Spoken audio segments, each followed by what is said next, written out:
Good morning, students. Today I am going to teach you lesson second of English grammar, standard fourth. Okay, so let's begin. Chapter second name is parts of a sentence. Sentence के भाग, sentence के कितने भाग होते हैं, आइए इसको पढ़ते हैं, इसमें जानने की कोशिश करते हैं। A subject is that part of a sentence about which something is said describe in the sentence. वाक्य correct, subject is the part of a sentence. Subject वाक्य का वह भाग है जिसके बारे में कुछ कहा जाता है या वाक्य में जिसके बारे में वर्णन किया जाता है। ठीक है। Second, a predicate is that part of a sentence which से something about the subject. Predicate sentence का वह भाग है जो सब्जेक्ट के बारे में कुछ कहता है, अर्थात सब्जेक्ट के बारे में वह बताता है। Look at the following sentence. निम्नलिखित सेंटेंस को देखिए। Subject here you can see and here predicate, column A column B. Ashok sings a song, इसमें अशोक क्या है, सब्जेक्ट है। सिंग्स ए सॉन्ग ये प्रेडिकेट है। अशोक के बारे में क्या बता रहा है कि अशोक एक गीत गाता है। ठीक है। दूसरी बात, सब्जेक्ट का पहचान कैसे होगा, हु का क्वेश्चन करने पर जो आंसर में आए वो सब्जेक्ट होता है। तो कौन अच्छा गाना गाता है, अशोक। अशोक क्या हुआ, सब्जेक्ट हुआ। ठीक है। You can ask a question who sing a song, then you get answer Ashok. Ashok क्या हुआ, सब्जेक्ट हो गया। जो आपका आंसर मिलेगा कौन का क्वेश्चन करने पर वो सब्जेक्ट हो जाएगा। सेकेंड देखते हैं, the little boy is playing in the garden. Who is playing in the garden, answer get the little boy. छोटा बच्चा बगीचे में खेल रहा है। ठीक है। लिटिल बॉय क्या हुआ, सब्जेक्ट हो गया। और जो रेस्ट पार्ट है आप जिस सेंटेंस क्या हो गया, प्रेडिकेट हो गया। ठीक है। तो बच्चों ऐसे ही आप सब लोग आप सभी सेंटेंस को आप ध्यान से देखिए और रिपीट कीजिए। ठीक है। The words under column A are called subject. वो वर्ड्स जो कॉलम ए के अंतर्गत आते हैं वे सब सब्जेक्ट हैं। It can be a person, a place, a things or an idea. या सब्जेक्ट कोई व्यक्ति हो सकता है, कोई स्थान हो सकता है, या फिर कोई विचार हो सकता है। नेक्स्ट है, the word under column B are called predicate. और वह वर्ड्स जो कॉलम बी के अंतर्गत हैं वो क्या हैं, प्रेडिकेट हैं। It can be a single word और अ नंबर ऑफ वर्ड्स। यह सिंगल वर्ड्स भी हो सकता है या फिर कई वर्ड्स हो सकते हैं, अनेक वर्ड्स हो सकते हैं। ठीक है। A sentence can be divided into two part. सभी सेंटेंस दो भाग में डिवाइड होते हैं, subject and predicate. Okay. Note, is am are will always be in the predicate column. Is am are जो हेल्पिंग वर्ब है ये हमेशा प्रेडिकेट कॉलम के ही अंतर्गत आता है।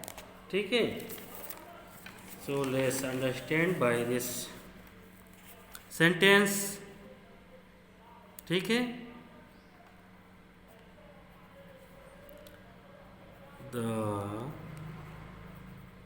Teacher is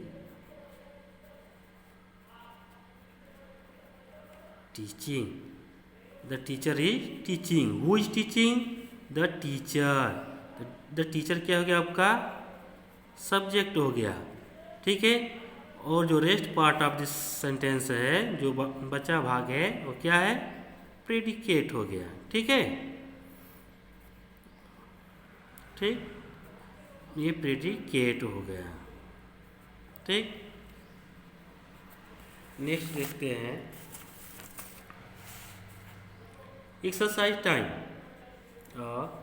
multiple choice question MCQ है। Tick the right option. Every sentence has space blank space है पार्ट्स। प्रत्येक सेंटेंस के कितने पार्ट होते हैं? 2 पार्ट होते हैं। कौन कौन? Subject and predicate. इसलिए option A is right answer. Second, a sentence can be divided in 2। Sentence को कितने भागों में डिवाइड किया जा सकता है? सब्जेक्ट, प्रेडिकेट और बोथ, दोनों भाग में किया जाता है, सब्जेक्ट और प्रेडिकेट में। ठीक है, सब्जेक्ट एंड प्रेडिकेट में। So next chapter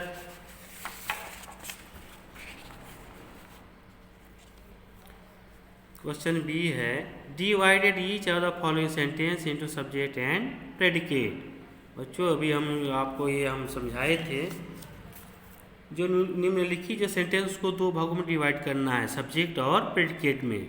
first you can ask a question, after then you can write. Alice brought 2 picture. Alice ने 2 तस्वीर खरीदे। तो कौन का प्रश्न करेंगे? ठीक है, तो कौन का प्रश्न करने पर जो आंसर आएगा वो क्या हो जाएगा? आपका सब्जेक्ट, और बाकी सब क्या हो जाएगा? प्रेडिकेट। ठीक, अंडरलाइन करके यहाँ सब्जेक्ट के नीचे आप यस और प्रेडिकेट के नीचे पी। ठीक है, ऐसे ही आप SW में ले लीजिए और आप इसको लिख करके आप व्हाट्सएप के थ्रू भेजेंगे। ठीक है, नेक्स्ट क्वेश्चन सी है choose the predicate from column B which go with the subject in column A. Column B में प्रेडिकेट दिया गया है और कॉलम ए में सब्जेक्ट दिया गया है, तो बी को ए से मैच करना है। ठीक है, फर्स्ट है हीज हॉर्स, हीज हाउस है, उसका घर कहाँ है? Near the temple. His house ये हो गया आपका सब्जेक्ट और ये प्रेडिकेट। ठीक है, the army is on the March. Okay, यहाँ फर्स्ट है जो कि 5 के बाद होगा 6। ओके, यहाँ 6 आप बना लीजिए 6। India is a land of great leaders, ये प्रेडिकेट हो गया और ये सब्जेक्ट। द पोएट, तो बच्चों पोएट क्या करता है? Writes poem. Okay, the sun sets in the west, this dancer left the stage. Okay, next D supply a subject to each predicate given below. ठीक, नीचे प्रेडिकेट दिया गया है और आपको यहाँ पे सब्जेक्ट लिखना है। सब्जेक्ट चाहे किसी का नाम हो सकता है। इज नेवर अब्सेंट, कभी अब्सेंट नहीं होता है। कौन? किसी का नाम लिख सकते हैं आप, ही लिख सकते हैं, या किसी का नाम ही इज नेवर अब्सेंट, या फिर लिख सकते हैं Ravi is never absent. Okay, second है फॉल्स ऑन 14 नवंबर। बच्चों तो आप गेस करिए 14 नवंबर को कौन सा डे आता है? Children's day. Okay, children's day. ठीक है, so children's why do you celebrate this day? Because on this day we celebrate birthday of Chacha Nehru. Okay, and next है ये जो आप स्वयं सब्जेक्ट को फिलअप कीजिएगा और इसको आप, ठीक है, फिलअप करके SW के रूप में, ठीक है, आप फिलअप करके भेजेंगे। नेक्स्ट है supply a predicate to each subject given below. Subject दिया गया है और इसके आगे आपको प्रेडिकेट लिखना है। ठीक है, इंडिया क्या है? Is a great country.